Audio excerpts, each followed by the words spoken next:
Bismillahirrahmanirrahim. Assalamualaikum warahmatullahi wabarakatuh.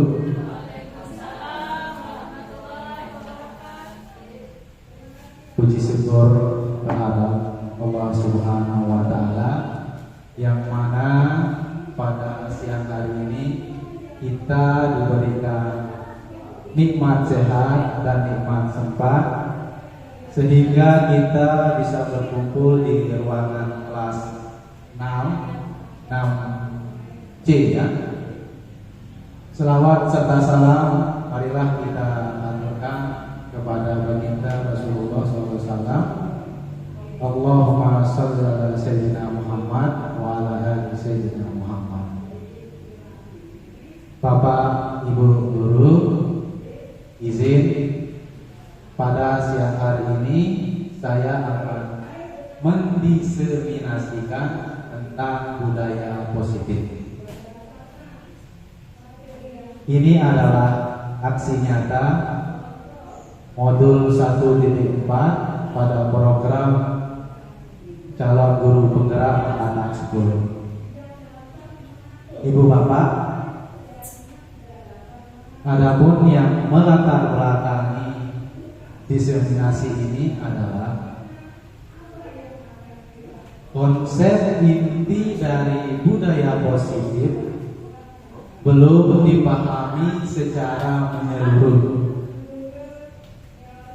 Seluruh warga sekolah hingga lingkungan sekolah yang positif bagi anak belum dapat tercipta dengan baik. Ini ada latar belakang kenapa kami CGP Angkatan 10 melakukan diseminasi. Kemudian, berdasarkan belum meratanya pemahaman tersebut, maka perlu dilaksanakan sebuah aksi nyata. Aksi nyata ini dalam bentuk pengimbasan pemahaman. Pengimbasan pemahaman ini tentu artinya diseminasi juga ya, agar segera terbangun budaya positif di lingkungan sekolah. Mungkin ini adalah cita-cita kita bersama. Kemudian, tujuan dilaksanakan diseminasi ini adalah saya merangkumnya 2 poin. Yang pertama, untuk meningkatkan pemahaman kita, yaitu warga sekolah, tentang budaya positif. Kemudian yang kedua, terbentuknya motivasi intrinsik dalam murid melalui pembuatan keyakinan kelas atau sekolah. Nah, jadi sedikit gambaran ke depan.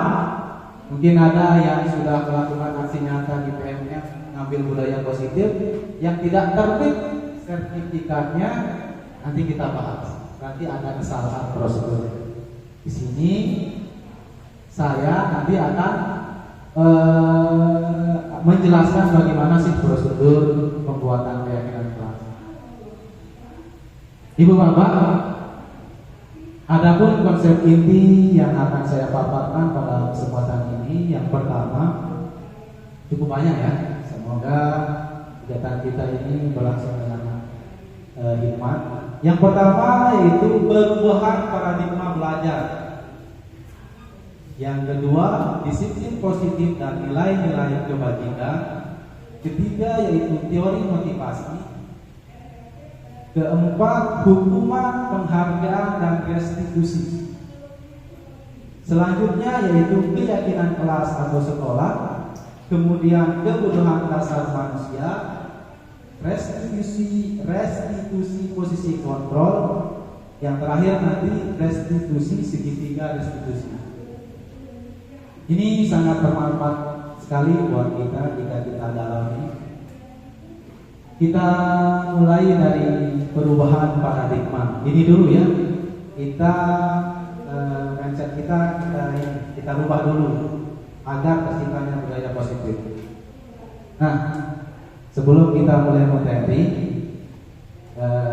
mungkin Pak Adit sama Bu Pak Isan sebentar saja. Oh siap. Ya. Di mana? Di Bu Pak. Di sini aja.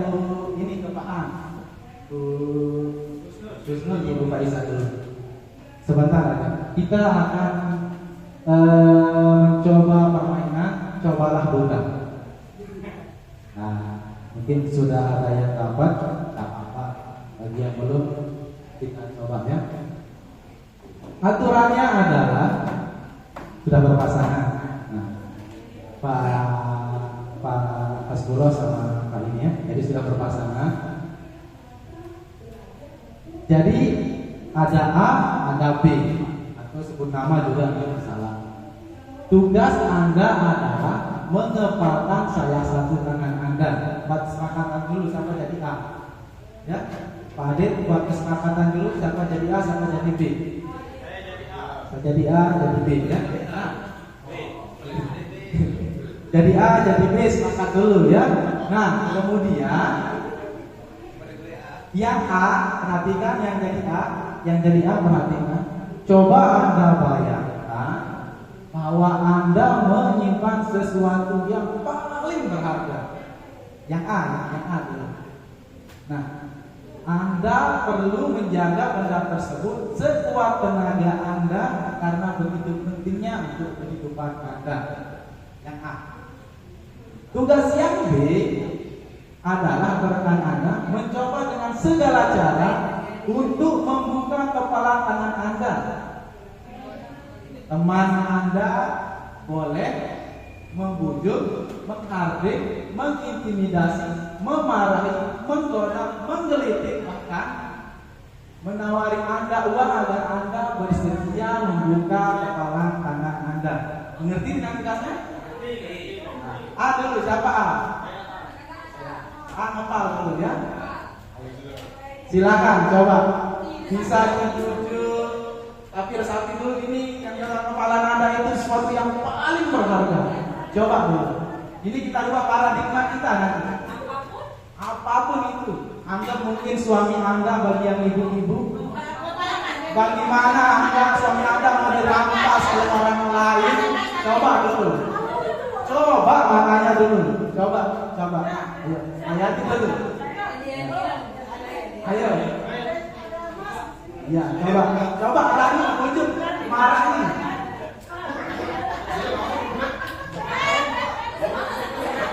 Iya. Gimana? Hah? Sudah sekali? Iya. Itu haknya dia. Enggak bagaimana? Nah,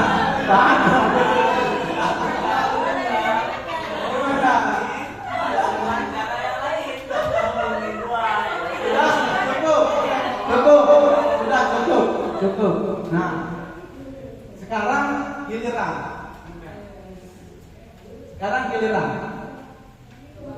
Coba sekarang yang B mengundang sesuatu yang sangat berharga. Ya, apapun itu. Coba sekarang balik. Tadi nanti kita minta jawabannya. Coba. Bujuk dia.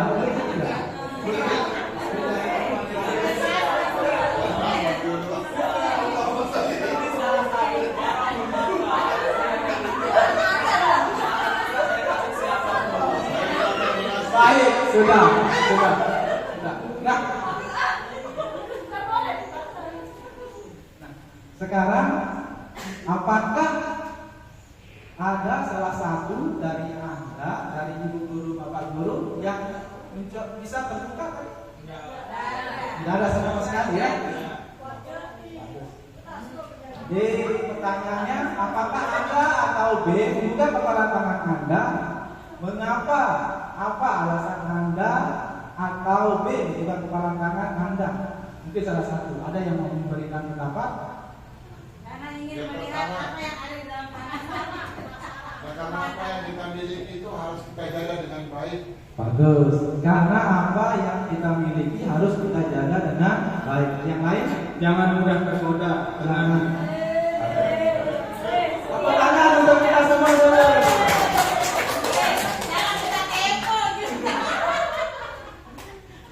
Nah, jadi intinya di poin 3 ya. Dalam kegiatan ini sesungguhnya siapa yang memegang kendali atau kontrol untuk membuka atau menutup kepala tangan? Simpulannya kita sendiri. Alhamdulillah nyampe tuh ya. Jadi Yang berhak membuka, yang mengontrol kehendak kita itu adalah diri kita sendiri. Baik, paradigmanya sudah mulai terbentuk. Nah, rekan-rekan sekalian, di dalam teori kontrol ada namanya ilusi kontrol. Terdapat 4 ilusi guru mengontrol murid. Tapi saya jelaskan yang pertama saja. Ini nanti cukup jelas terasa. Ibu bapak guru, sejatinya anak-anak kita itu mau melakukan sesuatu atas kehendaknya sendiri sih. Dia tidak akan mau melakukan sesuatu tanpa kehendaknya sendiri. Nah, pertanyaannya, di kelas saya suruh kerjakan dia tugas harus selesai, kan begitu biasanya ya. Dan itu terjadi. Kenapa itu bisa terjadi? Karena dia memaksakan kehendaknya karena dia takut oleh sesuatu. Ini sebenarnya agak kurang baik. Ada pertanyaan sampai sini? Nah, sehingga ketika anak-anak yang di dalam kelas kita paksakan menurut kehendak kita tanpa kontrol, membuka kontrol dirinya, banyak terjadi perkelahian di luar lapangan akibat ketidakpuasan mereka di dalam kelas. Banyak terjadi berantem karena tidak puas dalam kelas. Dia terpaksa melakukan pekerjaan matematika contohnya karena dia terbebani, sehingga di luar dia berantem karena tidak puas. Ini menurut teori kontrol atau ilusi kontrol. Selanjutnya ini poinnya. Siapa sesungguhnya yang memiliki kontrol? Di sini ibu bapak diajak bagaimana merubah mindsetnya dari stimulus respon menjadi teori kontrol atau pilihan. Teori kontrol ini adalah pemikiran yang global. Contohnya misal kita mencoba mengubah orang agar berpandangan sama dengan kita. Contohnya kita yang mengajar menggunakan teacher center. Kita paksakan anak agar bisa menurut kita. Itu adalah stimulus respon. Sementara kalau teori kontrol, kita berusaha memahami pandangan orang lain terhadap dunia. Ini yang harus kita rubah. Kemudian perilaku buruk dilihat sebagai suatu kesalahan. Itu biasanya stimulus respon. Kalau kita berpandangan tentang teori pilihan, semua perilaku memiliki tujuan. Stimulus respon mengatakan orang lain bisa mengontrol saya, tapi teori kontrol berkata hanya Anda yang bisa mengontrol diri Anda. Termasuk Bapak Ibu di sini tadi menggunakan teori kontrol ya, tidak ada yang bisa membuka kepalan tangan yang terhadap tadi. Pemaksaan ada pada saat rujukan gagal. Itu adalah stimulus respon. Untuk teori kontrol, kolaborasi dan konsensus menciptakan pilihan-pilihan baru. Stimulus respon mengatakan model berpikir menang atau kalah. Tapi kalau bukan teori kontrol, dia berpikir menang. Jadi kreativitasnya itu terbangun jika menggunakan teori pilihan. Ada pepatah yang mengatakan orang malas punya 1000 alasan. Itu stimulus respon. Minta tolong, saya lagi ini. Kalau orang pintar, dia memiliki 1000 cara dalam mengatasi masalah. Sehingga teori kontrol mengatakan model berpikir menang. Contohnya, misal kita disuruh melakukan sesuatu, andai kata kita tidak bisa melakukan satu hal, pasti kita mencari cara lain. Bagaimana sih agar sesuatu itu bisa saya kerjakan? Jadi ada motivasinya dulu. Itu nanti lambat laun ketika kita merasa yakin untuk bisa, percayalah, manjada. Siapa yang bersungguh-sungguh maka dapatlah. Sampai sini bagaimana pemahamannya terhadap paradigma perubahan? Semoga bisa berubah ya. Saya juga masih belajar di Bapak.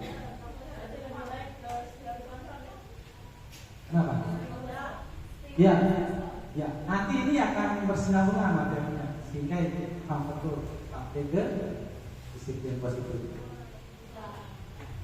Baik Ibu Bapak, kita lanjut ke materi selanjutnya, yaitu disiplin positif dan nilai-nilai kebajikan. Kita mulai kita gali maknanya dulu biar kita paham apa sih disiplin positif. Kebanyakan orang akan menghubungkan kata disiplin dengan kata tertib, atur, kepatuhan pada peraturan dan hukuman.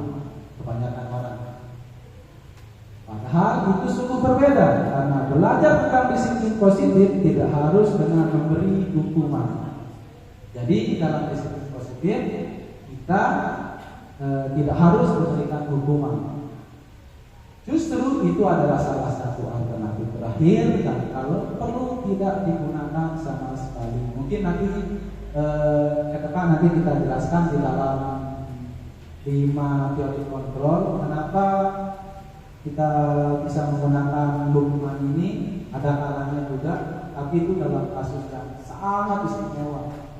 Kalaupun tidak bisa digunakan, itu adalah tujuannya. Kemudian menurut Ki Hajar Dewantara, di mana ada kemerdekaan, disitulah harus ada disiplin yang kuat.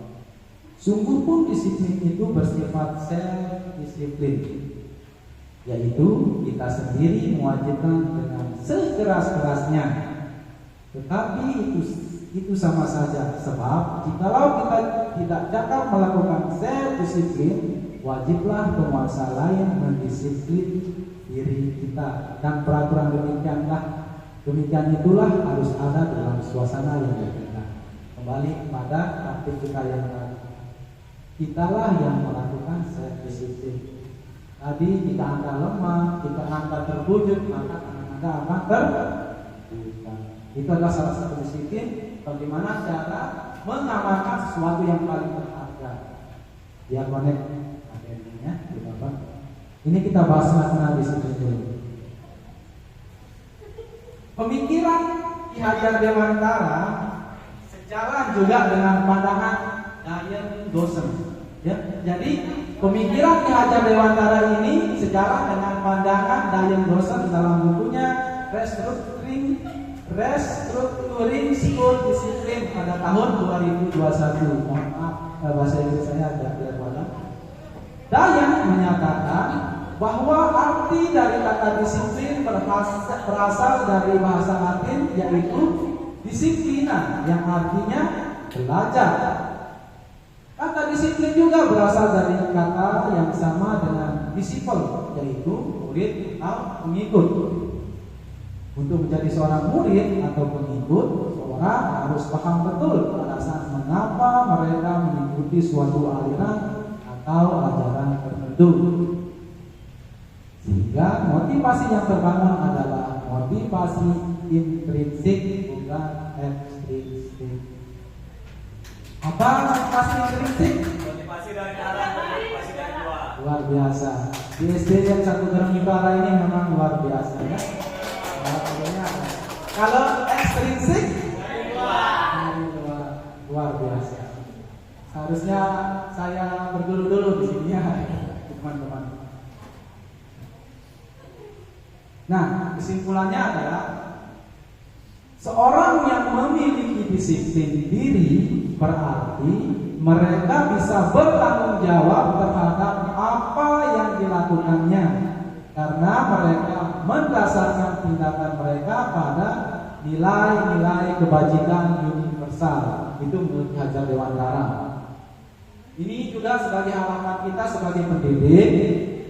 Tujuan kita adalah menciptakan anak-anak yang memiliki disiplin diri, sehingga mereka bisa berperilaku dengan mengacu pada nilai-nilai kebajikan universal dan memiliki motivasi intrinsik, bukan ekstrinsik. Ini adalah harapan kita, bagaimana murid-murid kita itu memiliki motivasi dari dalam, seperti yang Ibu Bapak katakan, bukan motivasi dari luar. Ya, Nanti kita akan bahas masalah motivasi intrinsik dan motivasi ekstrinsik. Nilai-nilai kebajikan universal. Apa yang dimaksudkan? Apa saja yang termasuk nilai kebajikan universal? Jangan dijawab. Saya akan berikan. Nilai-nilai kebajikan adalah sifat-sifat positif manusia yang memiliki tujuan mulia yang ingin dicapai setiap individu. Nilai-nilai tersebut bersifat universal, lintas bahasa, suku bangsa, agama maupun latar belakang. Jadi yang dimaksud nilai-nilai kebajikan itu, walaupun kita di luar negeri, Amerika, Inggris, Belanda, itu perlakuannya sama. Nilai-nilai universal itu adalah nilai yang sama-sama diadopsi oleh seluruh dunia. Itu dianggap wajar dan penting dalam kehidupan. Kemudian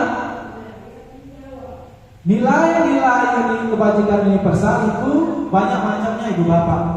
Yang pertama, kalau kita di dunia pendidikan mungkin profil pelajar Pancasila. Itu adalah salah satu contoh nilai-nilai kebajikan universal. Kemudian yang kedua, itu namanya Ibo Primary Years Program atau PYP. 9 pilar karakter, mungkin ini sudah ada yang mengetahui 9 pilar karakter. Petunjuk seumur hidup dan keterampilan hidup. The 7 Essential Virtues. Kemudian yang terakhir, proyek nilai-nilai kebajikan. Banyak sekali macamnya Ibu Bapak nilai-nilai kebajikan.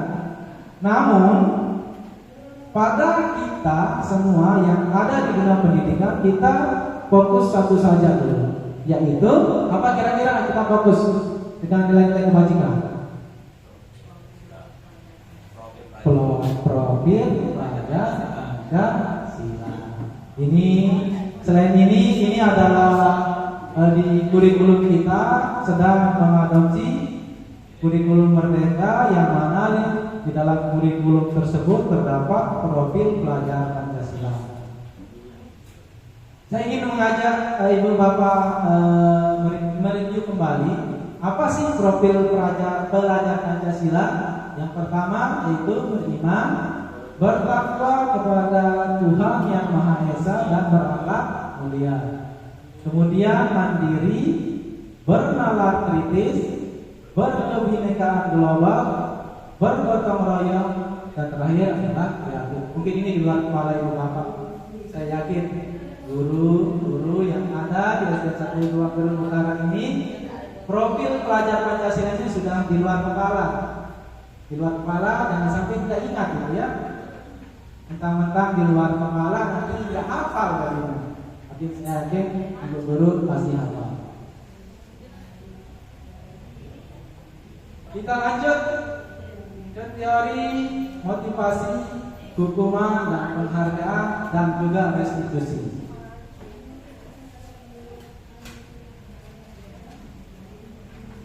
Ibu Bapak, ada 3 motivasi perilaku manusia.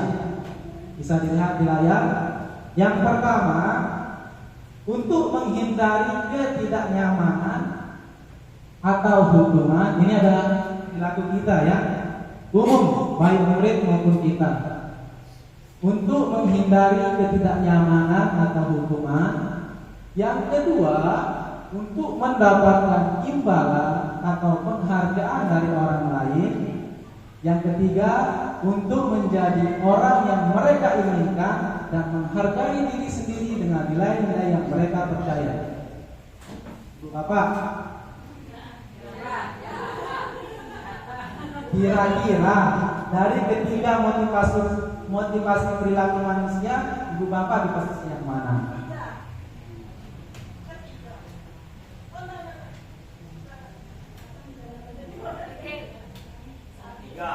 Ayo jujur.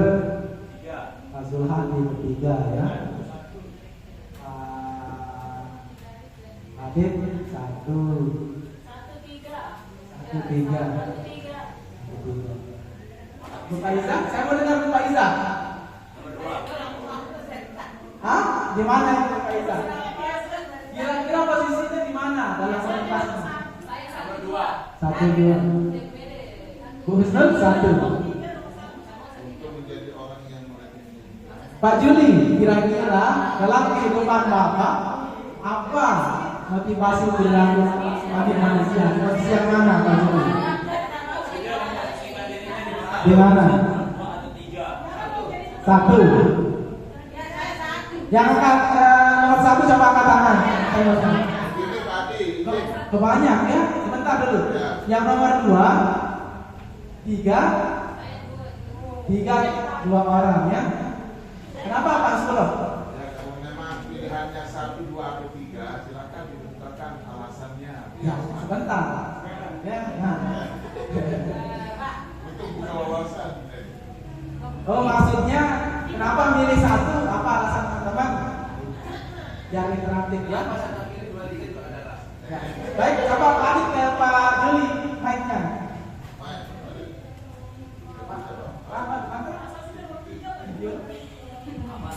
Pak Juli, kenapa memilih nomor satu? Nomor satu untuk menghindari ketidaknyamanan dan atau jadi yang perilaku kan kita itu harus ya jadi ketika kita harus terjaga supaya menghindari ketidaknyamanan orang lain pada kita atau hukuman yang akan kita timbulkan itu alasannya yang utama. Dan alasan saya tidak menolak yang saya nomor 3 dulu nih untuk menjadi orang yang mereka inginkan, karena setiap yang kita lakukan tidak mungkin atas dasar mereka atau orang lain. Jadi kita tidak punya prinsip di sini. Nomor 3, dan menghargai diri sendiri dengan nilai-nilai yang mereka percaya. Jadi kita tidak bisa dalam arti melakukan sesuatu itu ada dasar kemauan orang lain. Jadi kemandirian kita tidak ada di sini. Yang nomor 2, untuk menampakkan imbalan. Jadi semua yang kita lakukan itu apakah kita mengharapkan imbalan ke orang lain? Semua yang kita lakukan tidak. Itu artinya yang nomor 2 itu tidak ada keikhlasan. Apapun yang kita lakukan harus berdasarkan keikhlasan. Yang saya mohon maaf tadi alasan nomor Bapak mengambil nomor berapa? Nomor 1. Cukup itu aja menjelaskan. Tidak usah yang lain. Makanya kenapa saya condong ke nomor 1? Nanti kita bahas. Baik. Oke. Yang nomor 2 mungkin nomor 1 terwakili ya. Karena banyak. Atau ada alasan lain? Terwakili. Nomor 2 ada yang memilih? Adit nomor berapa Adit? Oh, mau menambahkan? Tapi saya mau mencoba. Bukan, yang milih nomor 2 dulu. Pak Adil. Nggak ada yang pilih nomor 2 kayaknya. Nomor 3 kita kasih kesempatan kita kasih kesempatan Senang. Kita kasih kesempatan ibu dulu ya. Ya, saya tadi mengambil teori motivasi dari ketiga motivasi perilaku manusia yang sudah dibukukan oleh Dian Gosset. Ya, Dian Gosset. Ya. Jadi di sini dari ketiga ini ada salah satu perilaku atau mungkin tidak satu di sini kalau menurut saya. Ada yang sampai tiga-tiganya mereka punya.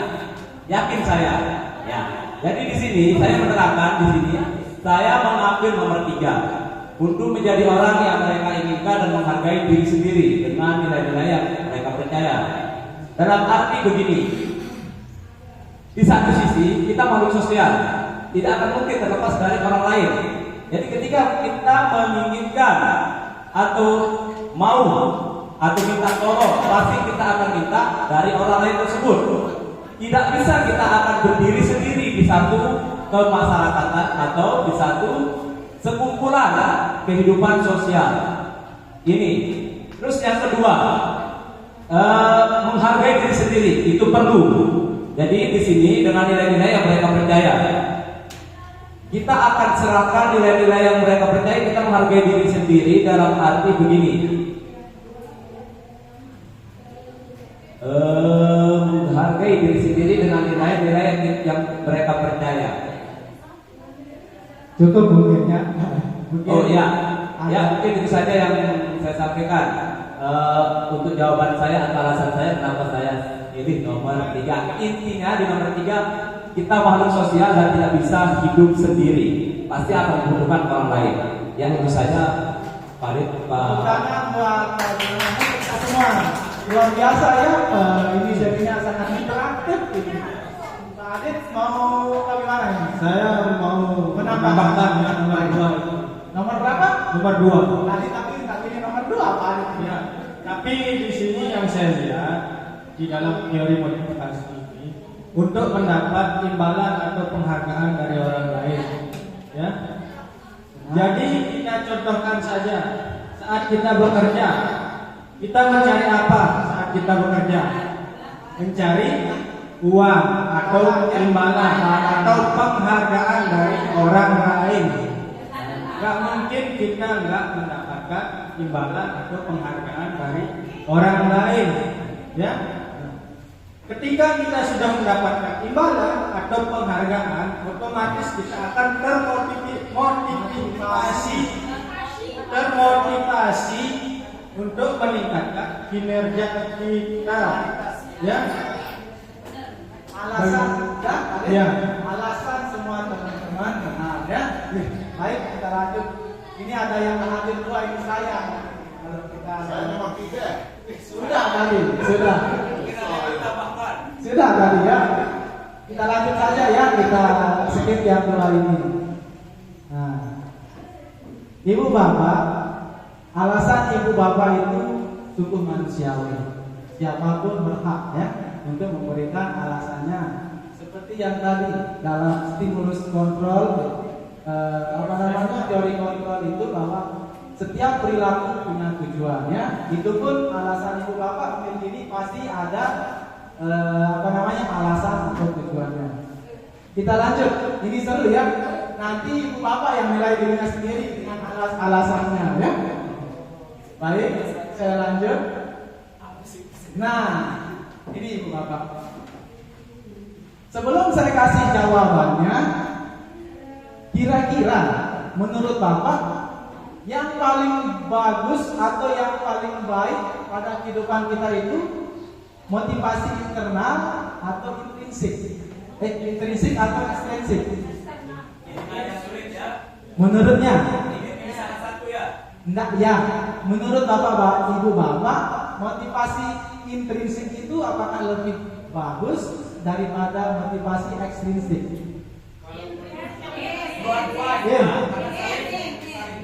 Pilih salah satu. Sepakat kita bahwa motivasi intrinsik itu bahwa motivasi yang paling yang lebih baik daripada ekstrinsik ya, karena itu dari kesadaran kita sendiri. Itu juga harapan kita kepada murid agar bagaimana murid itu sadar betul dengan apa yang mereka lakukan. Itu tujuannya. Sekarang ibu bapak sudah memilih tadi motivasi yang mana. Saya kasih jawabannya. Untuk menghindari ketidaknyamanan atau hukuman, itu adalah motivasi eksternal.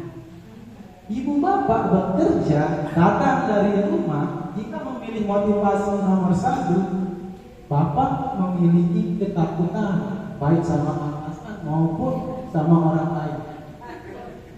Untuk menghindari hukuman, saya bekerja karena nanti kalau saya nggak kerja nanti dihukum saya. Nanti saya diomel, disindir sama atasan.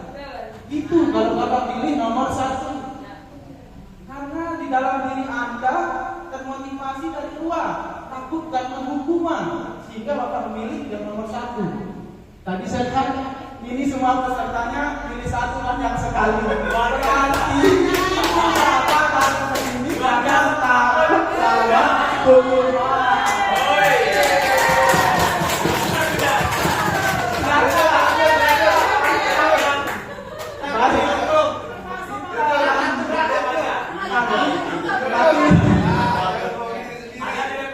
Tapi itu manusiawi, pasti ada nilai positif. Benar.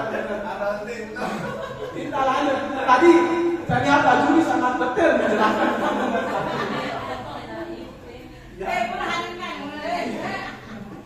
Mungkin nanti dia hadir. Baik, nomor 2, motivasi nomor 2.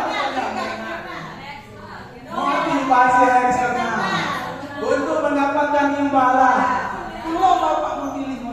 nomor 2, Bapak nggak bakalan kerja kalau nggak ada imbalannya. Coba bersatu bersama. Kita tidak akan bekerja jika tidak ada imbalan atau penghargaan dari orang lain. Wow, saya nggak mau kerja. Ngapain capek-capek? Nggak ada upahnya tuh. Itu motivasi eksternal pada nomor 2. Nah, untuk nomor 3 yang pemilih ini saya lihat tadi Pak Zulhan sama Bu Erna ya.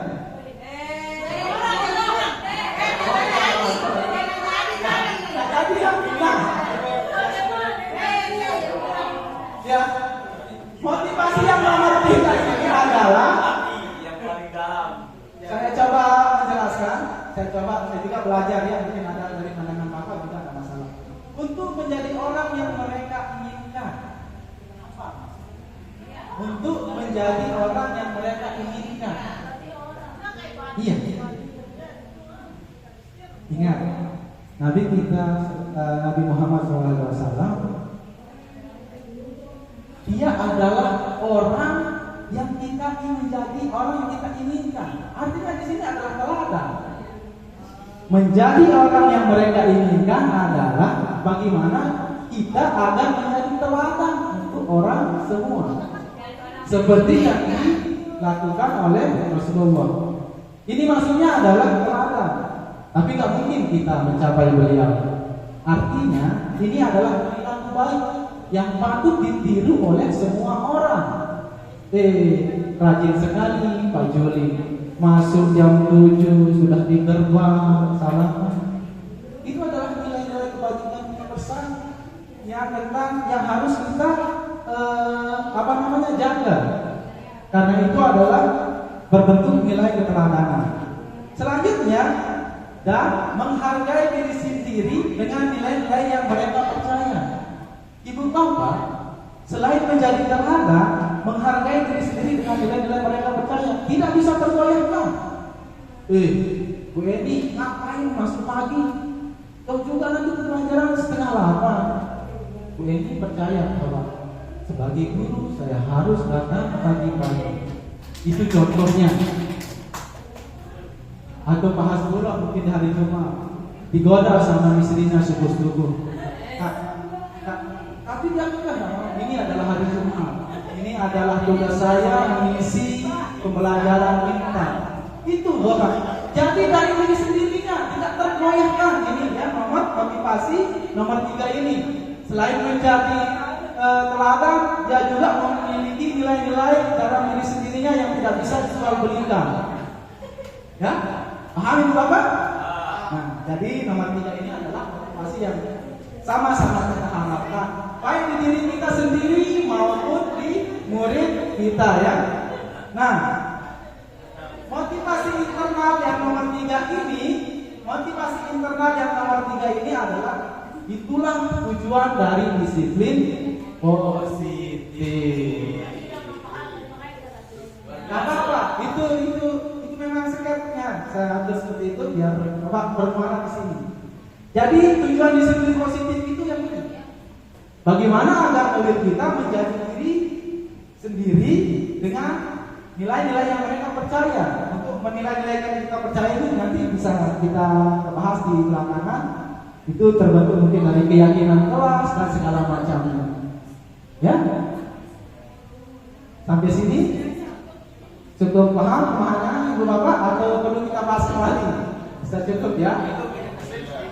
Jangan Kata-kata untuk menjadi orang yang mereka inginkan itu yang itu ada tadi saya pikir nomor 3.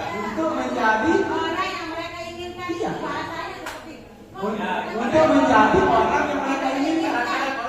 Baik, kita bahas. Ya, kita bahas. Ini sebentar. Baik, mari kita fokus.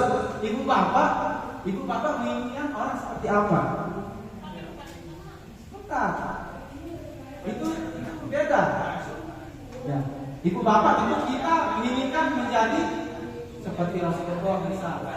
Ya, orang yang teladan. Nah, ini yang kita bentuk. Sehingga kita menjadi contoh bagi orang lain tujuannya. Itu maksud dari untuk menjadi orang yang mereka inginkan itu. Menjadi contoh bagi orang lain dan mereka dan kita akan motivasi ini menjalankan sesuatu itu dengan nilai-nilai yang kita percaya. Itu ya. Ini Pak Dik, menambahkan sedikit dari nomor 3 ini, artinya kan ini sebuah kalimat yang menyatakan bahwa kalau kita bisa menghargai diri kita sendiri, tuliskan kita akan bisa menghargai orang lain, dalam artian mencontoh apa yang dicontohkan dalam oleh Nabi ya, katakan seperti yang tadi. Jadi suri toladan terbaik itu ada pada diri Rasulullah SAW. Ya tentu sekali kalau kita ingin belajar sosial ke masyarakat itu sekali harus dari diri kita dulu. Lalu kemudian kita bisa bergaul dengan masyarakat itu. Nah, terima kasih, dikuatkan oleh Mas Bung. Iya. Mungkin kalau mereka ingin kalimatnya, kalau disederhanakan saja untuk menjadi orang yang Ini menurut Dayat Gosen, bukan menurut saya. Ini menurut Dayat Gosen ya, bukan menurut saya. Tapi kalau menghargai di situ benar tuh. Menghargai diri sendiri dengan nilai yang mereka ikuti. Jadi ada aturan yang mereka percaya dan itu harus kita hargai. Itu benar tuh. Kita lanjut ya. Ini menurut Dayat Gosen ya. Ini adalah filsuf ya dari Amerika. Nah, sekarang kita lanjut yang lebih menarik lagi. Kita lebih menarik lagi. Hukuman atau penghargaan? Hukuman.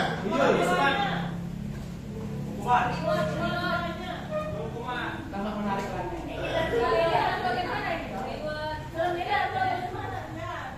Hukuman dan penghargaan itu Hukuman atau penghargaan? Hukuman. Penghargaan.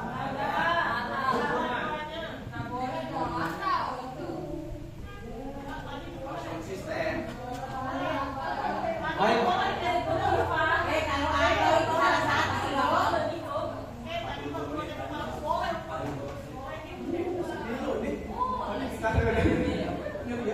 Baik, Ibu Bapak. Nah, kita fokus. Penghargaan berlaku sama dengan hukuman. Dalam arti meminta atau menuntut seorang melakukan sesuatu untuk memenuhi suatu tujuan tertentu dari orang yang menuntut atau meminta. Dorongannya eksternal dan ada faktor ketergantungan menurut Al-Fiqh. Jadi di dalam pendidikan hukuman atau penghargaan itu sama. Ya, nanti kita bahas lagi. Al-Fiqh menyatakan baik penghargaan maupun hukuman adalah cara-cara mengontrol perilaku seorang yang menghancurkan potensi untuk pembelajaran yang sesungguhnya. Menurut Thor, secara ideal tindakan pelajar itu sendiri adalah penghargaan yang sesungguhnya. Jadi bagaimana kalau anak melakukan kesalahan? Itu menarik. Ini yang jadi lingkungan ibu bapak dulu. Jadi hukuman sama penghargaan itu berbeda dalam pendidikan ya. Beda halnya dengan lomba. Saya garis bawahi. Kalau lomba atau pertandingan itu pasti ada motivasi yang dibutuhkan juga, motivasi eksternal. Ya. Jangan ini di pendidikan. Ibu bapak tadi sudah bingung tentang hukuman dan penghargaan. Sekarang coba kita masuk ke sini, hukuman atau konsekuensi. Tapi paham dulu arti konsekuensi ya? Tahu semua? Sekarang saya berikan tugas pada ibu bapak. Tugasnya 1, 2, 3, 4, 5, 6, 7. Apakah ini hukuman atau konsekuensi? Hukuman, konsekuensi. Silakan. 2 menit ya. Atau kita bahas langsung. Jawabannya nanti merata ya. Disimpan aja jawabannya. Ini berapa, ini hukuman, konsekuensi apa?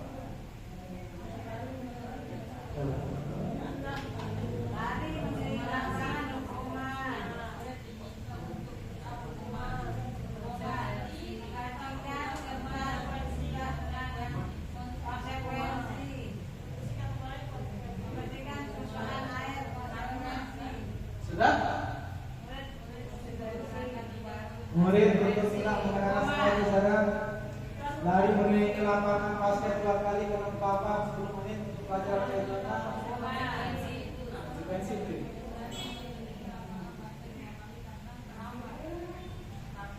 Baik, kita buka jawabannya ya.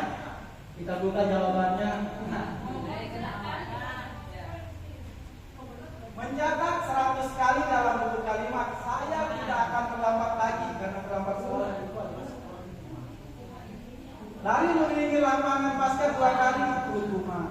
Murid diminta untuk push up itu hukuman. Menggantungkan kertas tugas teman yang telah dicoret-coret itu konsekuensi.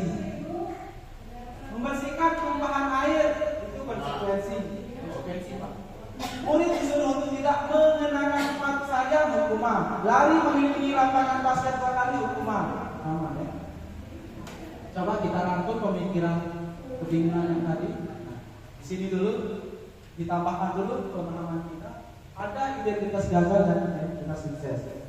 Identitas gagal itu terdiri dari hukuman. Sementara identitas sukses itu adalah disiplin. Konsekuensi itu lagi ke disiplin, tapi belum terlalu baik ya. Nah, seperti kita ambil contoh sini. Ketika kita akan selalu memberikan hukuman terhadap anak kita, kalau anak kita, dia akan cenderung menyembunyikan kesalahannya. Tapi kalau konsekuensi, murid atau anak belajar aturan. Konsekuensi ini biasanya disepakati. Kalau hukuman tidak, dia terjadi secara tiba-tiba. Tapi kalau konsekuensi itu anak juga tahu, jadi aturan konsekuensi. Jika tidak membawa ini, berarti hukumannya ini. Itu termasuk konsekuensi. Tapi kalau restitusi, murid atau anak belajar memecahkan masalahnya sendiri. Sehingga tujuan kita adalah restitusi. Ya. Nah, yang mana lagi kita bahas? Nah, sini. Hukuman itu biasanya dibuat oleh guru. Kita yang buat sendiri, tanpa sepengetahuan anak. Yang anak tidak tahu, tiba-tiba salah, kamu ini kayak gini. Adalah contoh hukuman. Konsekuensi dibuat oleh guru dan murid. Kita sepakat. Itu nanti keyakinan kelas. Sementara restitusi dibuat oleh murid, kita tidak terlibat, kita hanya memfasilitasi, sehingga dari apa yang mereka buat terbentuklah nanti sebuah keyakinan yang memang dia meyakini secara internal. Ya, itu dulu itu. Kemudian hukuman artinya berdasarkan bagian yang tadi maka kita bisa menyimpulkan bahwa hukuman bersifat tidak terencana atau tiba-tiba. Anak atau murid tidak tahu apa yang akan terjadi dan tidak diinginkan. Hukuman bersifat satu arah dari pihak guru yang memberikan dan murid hanya menerima suatu hukuman tanpa melalui suatu kesepakatan atau pengarahan dari pihak guru, baik sebelum atau sesudahnya. Hukuman yang diberikan bisa berupa fisik maupun psikis. Murid atau anak disakiti oleh suatu perbuatan atau kata-kata. Sementara konsekuensi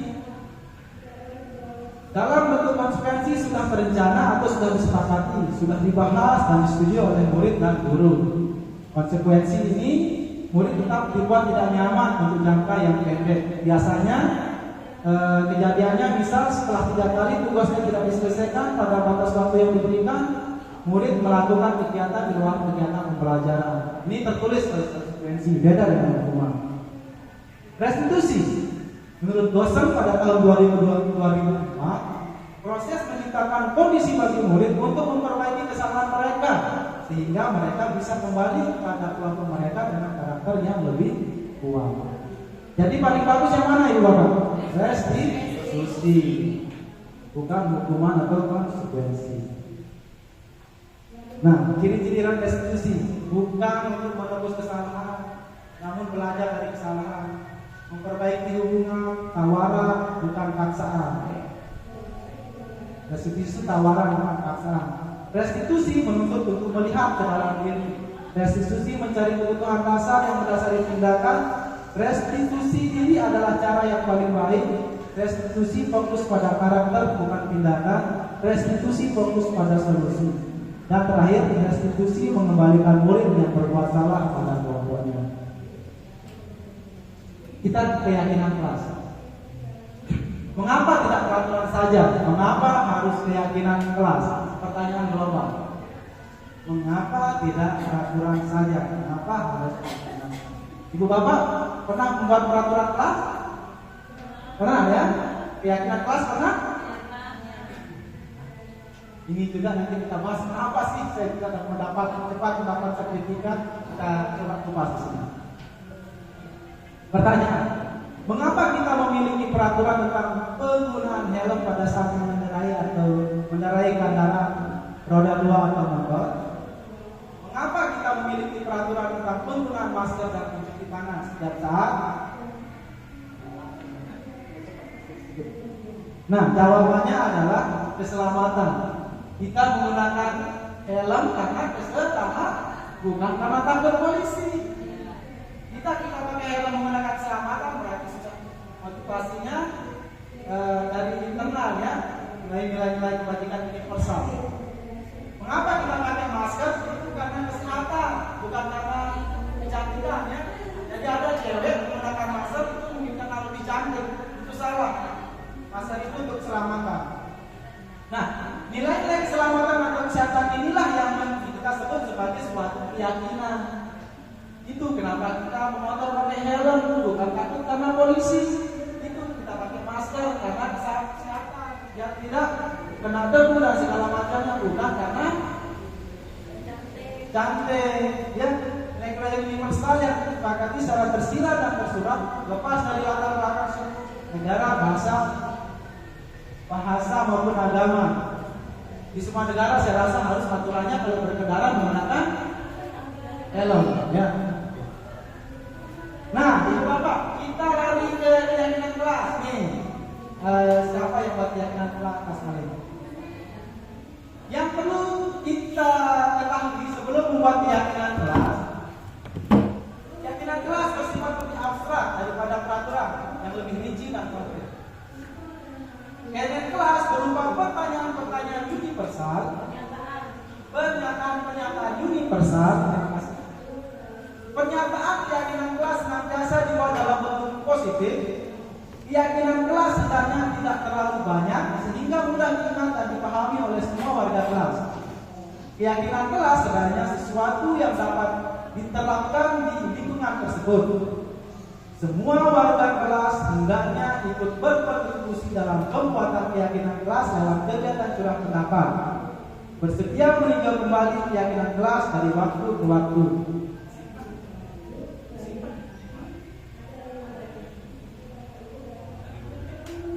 Nah, prosedur pembuatan keyakinan kelas yang kepotong ya. Mempersiapkan, ini nomor pertama, mempersilahkan warga sekolah atau murid di sekolah untuk bercurah pendapat tentang peraturan yang disepakati. Jadi prosedurnya dikumpulkan anak-anak, dibuatkan kelompok apa maunya, mencatat, kedua mencatat masukan para murid di sekolah di papan tulis, ya atas sultanan apapun boleh. Susunlah keyakinan kelas sesuai prosedur pembentukan keyakinan kelas. Nantilah kalimat-kalimat dalam bentuk negatif tadi. Contohnya kalimat negatif, jangan berlari di kelas atau koridor. Ini adalah kalimat negatif. Kita ganti menjadi berjalanlah di kelas atau koridor. Jangan membuang sampah sembarangan. Ya, atau janganlah kebersihan. Itu lebih positif dan universal, ya. Nah, yang nulis kemarin keyakinan kelas dilarang membuang sampah dalam kelas, itu kenapa ya ditolak? Jadi harus bersifat universal, bersifat kalimatnya positif. Itu ya. Hijau kembali daftar curah pendapat yang dicatat. Jangan digabung juga. Misal, berjalan di kelas, dengarkan guru, daftarlah tepat waktu, berada di satu payung, yaitu keyakinan untuk saling menghormati. Jangan ditabelkan ya. Misal, dengarkan guru ketika menjelaskan ada di kelas, terus daftarlah tepat waktu, kita kerja satu payung dalam menghormati, saling menghormati. Dengarkan guru, itu kan nilainya menghormati. Terus tepat waktu itu nilainya menghormati waktu ya. Itu makanya di sini banyak kesalahan kemarin para dilihatnya. Tinjaulah keyakinan sekolah bersama-sama. Seharusnya setelah beberapa peraturan telah disatukan menjadi beberapa keyakinan, maka jumlah pertanyaan keyakinan akan berkurang. Jadi kita seleksi mana yang menurut kita sama itu kita samakan. Keyakinan kelas itu jangan banyak-banyak ya, sewajarnya 3 atau sampai 7. Ini contohnya. Harus juga relevan. Mungkin anak kelas 1 jangan menggunakan kata-kata yang tidak mengerti. Contohnya begini, kelas 1 kelas rendah. Setiap anggota kelas perlu belajar. Kan dia ngerti. Setiap anggota kelas perlu senang. Pasti ngerti anak kelas.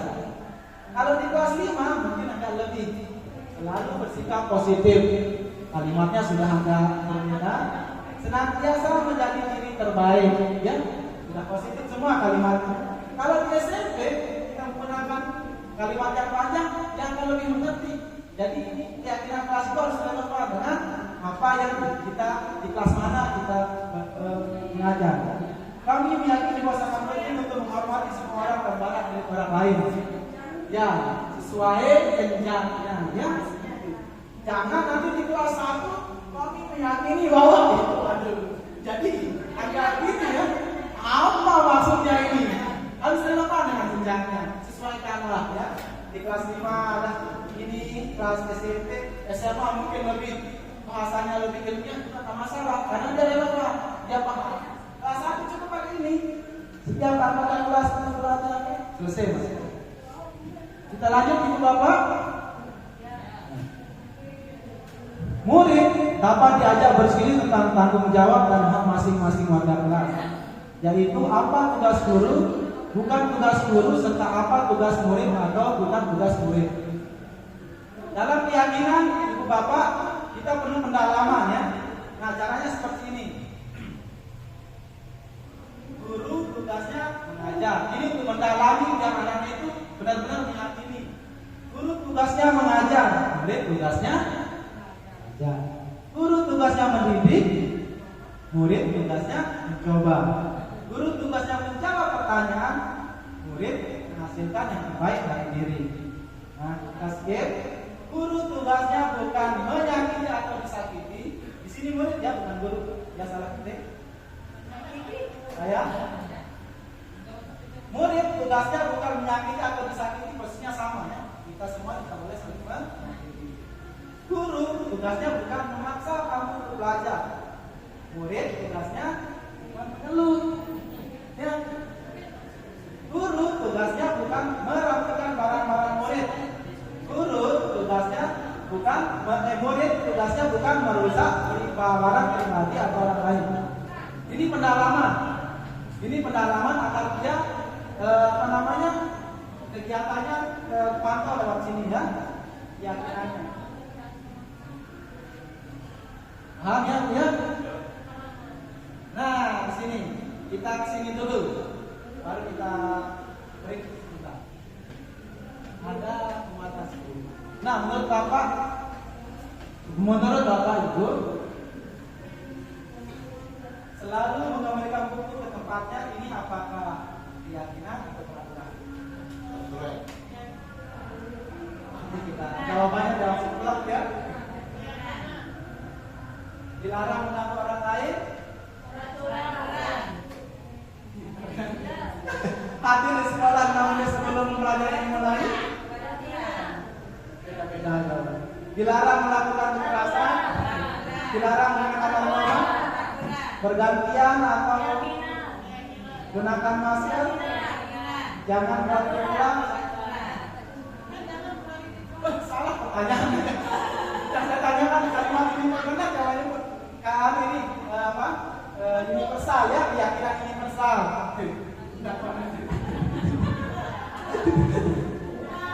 Selalu mengembalikan buku ke tempatnya. Maksudnya jika ada anak yang dia kan menulis kalimat yang dia inginkan aturan seperti ini, kita luar dia menjadi yang jelas untuk kampung itu maksudnya ya. Dilarang mengganggu orang lain, kita buat dia menjadi menghormati orang lain. Hadir sekarang 15 menit sebelum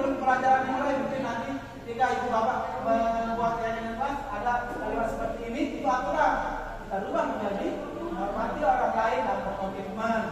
Dilarang melakukan kekerasan, keselamatan, menghormati orang lain. Dilarang menggunakan narkoba, masuk nilai misal yaitu kesehatan.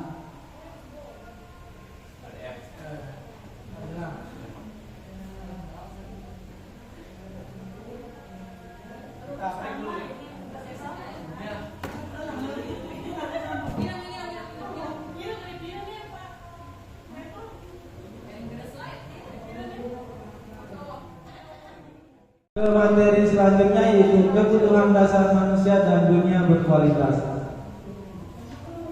Terdapat 5 kebutuhan dasar manusia.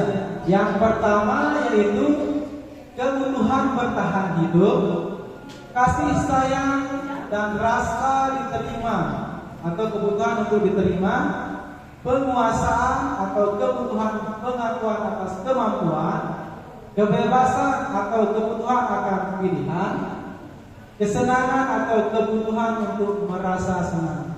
Ini adalah 5 kebutuhan dasar manusia. Saya rasa semua kita merasakan kebutuhan ini ya. Bertahan hidup yaitu tentunya seperti makan minum, kasih sayang dan rasa diterima ya. Kalau kita merasa diasingkan dan diterima, mungkin itu kita akan merenungi nasib kita sendiri. Kenapa? Jadi ini adalah kebutuhan dasar manusia. Ya. Nah, Ibu Bapak, semua orang senantiasa berusaha untuk memenuhi kebutuhannya dengan berbagai cara. Bila mereka tidak bisa mendapatkan kebutuhannya dengan cara yang positif, mereka bisa melanggar peraturan atau melakukan hal-hal yang tidak sesuai dengan nilai-nilai kebajikan. Ya, mencuri juga, karena dia tidak bisa memenuhi kebutuhannya, sehingga dia melanggar peraturan atau melakukan hal-hal yang tidak sesuai dengan kebajikan. Kebutuhan hidup yang pertama, sehingga terjadilah seorang murid yang tidak begitu berhasil dengan akademik, mungkin kebutuhannya penguasaan tidak terpenuhi di sekolah. Oleh karena itu, mungkin dia akan mencoba untuk memenuhi kebutuhannya akan penguasaan dengan mencoba mengatur orang lain di lapangan atau bermain, bahkan menyakiti mereka secara fisik. Sebagai guru, kita dapat melibatkannya dalam kegiatan memberi peluang murid tersebut membuat capaian yang hebat. Kalau zaman dulu atau zaman kita sekarang sering kita dengar, kalau dia sering berantem, masukkan ke ekskul karate, ya itu mungkin. Jadi pemikiran senior-senior kita itu cukup bagus ya. Kalau anak-anak sering berantem, masukkan ke karate, sehingga nanti dia memiliki peluang, ya, dia memiliki peluang untuk mencapai pencapaian yang berarti. Itu tujuan, itu mungkin maksudnya kebutuhan dasar manusia. Mungkin anak yang tidak memiliki nilai akademik bagus, mungkin nanti di yang lain dia bisa berpeluang untuk menjadi hebat. Dunia berkualitas. Nah, sekarang saya akan mengajak Pak Ibu Bapak merefleksikan diri. Pernahkah Ibu atau Bapak menyeleksi foto di galeri atau smartphone? Nih, menghapus foto yang menurut Bapak Ibu tidak begitu penting dan menyimpan foto yang menurut Bapak atau Ibu sangat berharga. Usul paling sering. Mia. Nih, sangat pernah. Saya apalagi cowok ya, atau siapapun ini sangat pernah. Coba.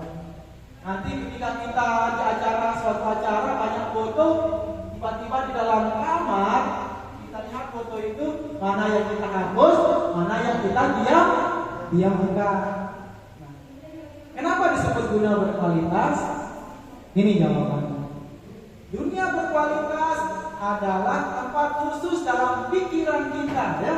Dunia berkualitas tempat khusus dalam pikiran kita, tempat kita menyimpan gambaran representasi dari semua yang Anda inginkan. Bisa berisi orang-orang, hal-hal dan apa saja yang terbaik dalam hidup Anda dan membuat Anda merasa bahagia dan terpenuhi kebutuhan dasarnya. Guru Eni, ketika kita suaminya, ada saya, ada Bu Erna.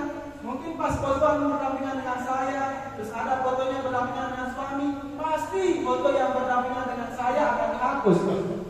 Itu pasti, Bang. Kenapa? Karena saya cukup tidak berarti dalam hidupnya beliau. Suaminya yang paling berarti, ya? Seperti itu. Mungkin pas pulang pernah merasakan ini. Semua kita Bu Erna juga. Ngapain sih simpan fotonya Pak Adi di dalam smartphone? Hapus saja. Karena saya tidak begitu berarti, tidak begitu berkualitas. Ya, berarti saya masih berkualitas di hatinya itu. Ya, gitu ya. Baik, kita lanjut. Murid kita juga mempunyai gambaran tersebut, ya. Mereka tentunya sebagai guru kita ingin mereka memasukkan hal-hal yang bermakna dan nilai-nilai kebajikan yang hakiki ke dalam dunia berkualitas mereka. Bila guru dapat membangun interaksi yang memberdayakan dan membanggakan murid, maka murid akan meletakkan dirinya sendiri sebagai individu yang positif dalam dunia berkualitas karena mereka menghargai nilai-nilai kebajikan. Ini Ibu Bapak yang sulit, ya. Bagaimana agar murid selalu mengharapkan kita hadir di depannya. Tapi jika kita memang mengerti tentang kondisi mereka, kita menggunakan nilai-nilai kebajikan untuk mendidik mereka, pasti kita akan dilindungi. Tentu dengan motivasi yang di awal, ya. Tadi yang nomor 3 itu jika sudah kita mulai dari internal, kita bekerja tidak mengharapkan imbalan sesuatu, kita bekerja dengan sesuatu yang kita nilai-nilai yang kita yakini, pasti akan terbentuk murid yang mengharapkan kita di kelas. Itu pasti, insya Allah. Kita lanjut ke materi nomor 2 terakhir, yaitu 5 teori kontrol. Terdapat 5 posisi kontrol dalam restitusi. Pertama, nih lihat ya. Guru sebagai penghukum, guru sebagai pembuat merasa bersalah, guru sebagai teman, guru sebagai pemantau, dan guru sebagai manajer. Coba hayati. Ibu Bapak memposisikan diri di mana? Bu Erna ketiga sebagai teman. Terus Pak Hasbullah, Pak Juli, di mana? Gus Nur, posisinya di mana ini? Apa kita belajar? Pak Adit. Nomor 2, guru sebagai pembuat merasa bersalah. Baik, dunia. 3, Galuh. Galuh nomor 4, ya. Gus Nur nomor berapa, Gus Nur? 3. Bu Faiza nomor 1. Oh. Baik, ya. Berarti nomor 3 paling banyak. Nomor 4. Nia sama Pak Sepuluh sama, ya. Oh, Nia berapa? 3. Oh, banyak nomor 3, ya. Baik, kita bahas. Dan sekarang nanti nilai Ibu Bapak nilai dirinya sendiri, ya. Nah, ini Ibu Bapak artinya dulu. Seorang penghukum bisa menggunakan hukuman fisik maupun verbal. Ya. Ini biasanya kalau guru penghukum itu bahasanya kasar, ya. Patuhi aturan saya. Awas. Nah, kamu selalu saja salah. Nadanya tinggi. Ini nada yang dipilih, ya. Ini akan kita singkat saja, ya. Nah, membuat rasa bersalah ini banyak Pak Ade. Pada posisi ini biasanya guru akan bersuara lembut tapi menyakitkan. Ya. Itu nanti akan membuat anak itu dendam, Pak Ade. Kalau kita posisikan ini benar. Kalau kita menjadi dosen, memposisikan diri membuat rasa bersalah, bahwa mobil hancur. Halus tapi menyakitkan. Ya, ini nomor 2. Kita lanjut. Biasanya bersifat ibu sangat kecewa sekali dengan kamu. Itu. Ketiga, guru sebagai teman. Ini yang paling banyak polemiknya. Nah, saya bacakan. Guru pada posisi ini tidak akan menyakiti murid, namun akan tetap berupaya mengontrol murid melalui persuasi. Posisi teman pada guru bisa negatif ataupun positif, masih di tengah-tengah kalau temannya. Positif di sini, guru baik yang terjalin antara guru dan murid. Baik. Kalau saya contohkan, saya sama Bayu sampai sekarang, karena saya posisikan diri saya sebagai dan Bayu itu teman. Guru di posisi teman menggunakan hubungan baik dan humor mengerti seorang. Mereka akan berkata, ayo bantulah beri maaf.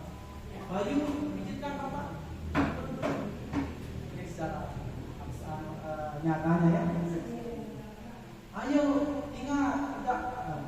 Ayo ingat kita bantuan Bapak selama ini. Nah, itu. Jadi dia harmonis antara murid dan guru kalau kita memposisikan sebagai teman. Tapi ada negatifnya ya.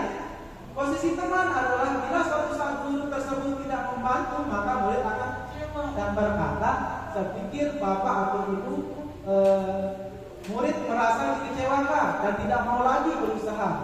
Hal lain yang mungkin timbul adalah murid hanya akan bertindak untuk guru tertentu dan tidak untuk guru lainnya. Murid akan tergantung pada guru tersebut. Walaupun dia kelas berapa, nanti pas tetap balik ke kita. Iya, ya. Hal itu kita memposisikan guru sebagai teman. Ada hal positif, ada hal negatif. Tapi ini tidak buruk juga. Lebih buruk antara menjadi penghukum dan memberi rasa bersalah. Penghukum itu intonasi suaranya tinggi, sementara rasa bersalah itu nanti akan menciptakan muridnya dendam. Posisi yang keempat sebagai pemantau, ini juga agak baik juga ini ya.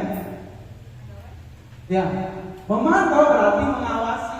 Jadi di sini nanti ada aturan dulu ya. Ada aturannya sehingga terbentuk guru sebagai pemantau. Nah, ketika murid melakukan sebuah kesalahan, kita lakukan aturan yang sudah disepakati. Misal ayat tadi, ketika anak terlambat, nanti kita sebagai guru membacakan aturannya. Kita tanyakan kepada murid tersebut aturan apa yang sudah dilanggar. Guru sebagai pemantau ini nanti akan memberikan dia konsekuensi ketika jam pelajaran, jam istirahat, kita akan memantau dia memberikan tugas. Karena itu biasanya guru dalam pemantau ini berkaitan dengan aturan yang sudah kita buat. Nah, ini cuma siapa yang jawab? Ini berapa orang? Dua orang. Ini agak lebih bagus. Yang terakhir ya. Nah, guru sebagai manajer, posisi terakhir. Ini adalah posisi yang sejatinya kita lakukan. Ya, posisi manajer adalah di mana guru berbuat sesuatu bersama dengan murid. Kita kolaborasi, mempersilakan murid mempertanggungjawabkan perilakunya sendiri tanpa paksaan mungkin. Mendukung murid agar dapat menemukan solusi dalam permasalahannya. Seorang manajer telah memiliki keterampilan di posisi teman maupun pemantau. Jadi posisi teman dan pemantau itu bagus, tapi dilakukan dalam sebuah manajer. Lemah, ada negatif dan positifnya. Kalau kita pakai urutan manajer di atas, pemantau di bawah. Ya, dia dari kayak piramid kan. Nah, ada bukan lemah, ada positif dan negatifnya. Lemah itu bukan kata yang tepat ya. Nah, jadi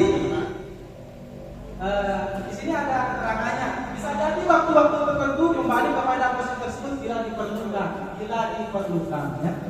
Dengan ini sifatnya kondisional. Namun bila kita menginginkan murid-murid kita menjadi manusia yang merdeka, mandiri dan bertanggung jawab, maka kita perlu mengacu pada restitusi yang dapat menjadikan murid kita seorang manajer bagi dirinya sendiri.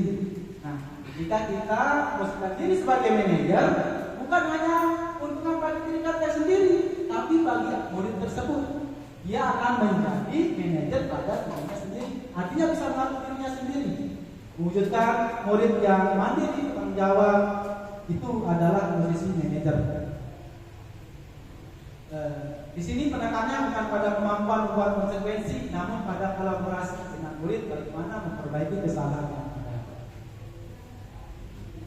Guru sebagai manajer, seorang manajer akan berkata apa yang kita yakini berhubungan dengan keyakinan kelas yang sudah kita bahas tadi. Bagaimana cara menciptakan keyakinan kelas, kembali keyakinan kelas, sehingga kita tidak capek berbicara karena murid itu sudah sadar. Ketika dia lupa, kita tanyakan apa yang kita yakini, dia akan sadar dengan sendirinya dan merubah perilakunya. Seperti yang tadi bilang, kembalikan mereka ke kelompoknya. Ya, gitu. Apakah kamu meyakininya? Ya lembut, halus. Dalam posisi manajer, dia tahu membuka, mencari solusi dalam permasalahan. Tugas manajer bukan untuk mengatur perilaku seseorang. Ingat tadi posisi kontrol, ya. Kita beranjak dari stimulus respon yang itu saya bisa mengatur orang lain, tapi dalam posisi kontrol itu kita bukan mengatur perilaku seseorang. Kita membimbing murid untuk dapat mengatur dirinya. Seorang manajer bukannya memisahkan murid dari kelompoknya, tapi mengembalikan murid tersebut ke kelompoknya dengan lebih baik dan kuat. Nah, di sini Ibu Bapak dari materi posisi kontrol ada pertanyaan-pertanyaan. Nah, ini kira-kira posisi kontrol apa? Saya kecewa sekali dengan kamu. Biar apakah ini masuk materinya? Yang pertama apa kira-kira? Nanti kita bahas. Yang kedua nih. Saya kecewa sekali dengan kamu. Posisi kedua itu memberi rasa bersalah. Nah, kamu tidak pernah benar melakukannya. Satu ini. Satu atau dua? Hukuman. Posisi memberi hukuman atau rasa bersalah? Hukuman. Beda-beda ya, ada yang kedua. Ayo lakukan demi Bapak Ibu. Apakah kamu mau mendapatkan sertifikat hari ini? Apa makanya bukan? 4 ya. Nanti kita lihat jawabannya. Bagaimana kamu bisa menyelesaikan masalah ini? 5 manajer. Kamu selalu paling terakhir. Nomor 2. Kita lihat jawabannya sama-sama. Ya, coba. Nah, ini jawabannya. Bagaimana? Saya kecewa sekali dengan kamu. Itu adalah posisi nomor 2, pembuat merasa bersalah. Dia halus atau menyakitkan, membuat murid akan dendam. Saya dikasih kata-kata ada ibu ternyata. Nomor 2, kamu tidak pernah benar melakukannya dengan mata melotot biasanya. Benar. Kamu ini benar melakukannya. Ini adalah posisi pendukung. Nomor 3, ayo lakukan demi Bapak. Ya ada gimana ya hubungannya? Itu ada teman. Apakah kamu mau mendapatkan sertifikat hari ini? Benar. Benar ya? Hebat. Tadi mamanya sudah bagus. Ya. Ya semuanya bagus. Semuanya bagus. Tapi saya tadi bagus Mas. Belum. Bagaimana kalau bisa menyelesaikan masalah ini? Wena menjawab posisi manajer itu akan akan mengajak anak mencarikan dirinya solusi. Tujuan manajer adalah menciptakan murid itu sebagai manajer pada dirinya sendiri. Kamu selalu yang paling terakhir itu adalah ogut. Ada kata kamu. Kamu itu kan nggak halus, nggak ini, tergantung pengucapannya. Kalau kita bilang menit kamu.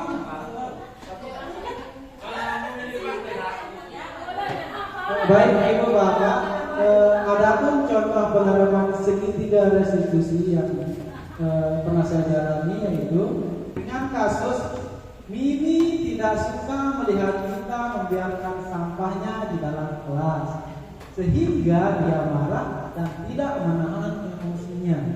Ini adalah kasus. Sehingga saya selesaikan dengan segitiga restitusi. Mari kita simak bagaimana cara menyelesaikan kasus ini.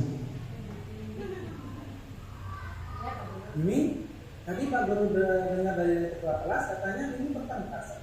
Apakah betul? Iya Pak Guru. Ah, Kesal sekali Pak Guru, karena kita membiarkan sampahnya di dalam kelas. Padahal tong sampah ada di depan kelas. oh begitu. Wajarlah marah. Kalau Bapak sini, Bapak juga pasti akan kesal dan marah. Lalu apa ya yang dilakukan pada kita tadi? Saya marah-marah Pak Guru. Saya maki-maki sampai tak sadar menggebrak mejanya. Oh, begitu. Pasti ini punya alasan nih. Ini kita masuk marah dan selesai. Ya Pak Guru, saya kan piket hari ini. Saya dan teman-teman yang lain sudah menjaga kebersihan kelas. Malah kita seenaknya membiarkan sampahnya di kelas. Padahal dia bisa membuang sampah pada tempat yang sudah disediakan. Nah, wajarlah kami marah. Karena seharusnya kita membuang sampah pada tempatnya dan juga terlibat menjaga kebersihan. Walaupun hari ini kita tidak piket. Pak Guru menghargai tindakan kamu melakukan hal buruk daripada itu, misalnya memukul. Sekarang coba pikirkan, apakah tindakan ini menggebrak meja sesuai dengan keyakinan yang kita sepakati? Tidak Pak Guru. Tinggal apa yang dilanggar? Saling menghormati antar teman Pak Guru. Menurut ini saling menghormati itu penting tidak? Penting Pak Guru. Itu menjalani kelas, kita menghargai teman, apa yang seharusnya Harus bersabar Pak Guru. yang bersedia beri kesalahan yang telah dilakukan. Saya bersedia Pak Guru. Apa yang dilakukan? Saya akan lebih bersabar lagi Pak Guru. Dan jika besok ada kejadian serupa, saya akan melaporkan dulu Pak Guru. Bagus sekali. Tindakan yang akan dilakukan ini sekarang sudah. Sekarang kita istirahat, ini realisasi. Ya. Baik Ibu Bapak Guru, dengan berakhirnya video segitiga restitusi, maka kita disinasi ini berakhir pula. Sekian dari saya Harjayati, TGP Angkatan 10.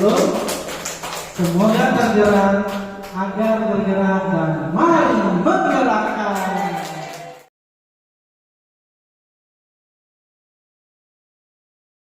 Warahmatullahi wabarakatuh.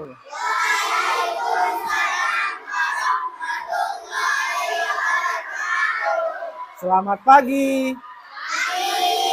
Bagaimana kabar kalian hari ini?